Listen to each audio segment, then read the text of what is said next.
Kuwabariki. Thank you.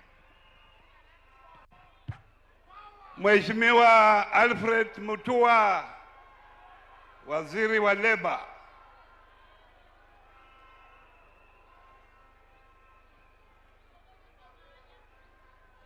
Vijana untie. Untie. Untie. Mheshimiwa Rais, Mheshimiwa Makamu wa Rais, viongozi wote, wakati William Ruto alikuwa anaomba kura, alisema ya kwamba siku moja watoto wa maskini watakaa meza moja na watoto wa matajiri. Na ukiangalia mpango huu unaoendelea ni katika huo mpango, kwa sababu watu wanasema wimbo maskini umekuwa kama wimbo. Mapato hayakidhi mahitaji. Lakini mpango ulio hapa sasa ni kuhakikisha kwamba wewe leo umepata nyota yako. Kwa sababu Mwenyezi Mungu ametupatia William Ruto atupangie mpango. Kwa hivyo jikakamue. Kuna wale wanasema ati pesa haitoshi, ati pesa ni ndogo.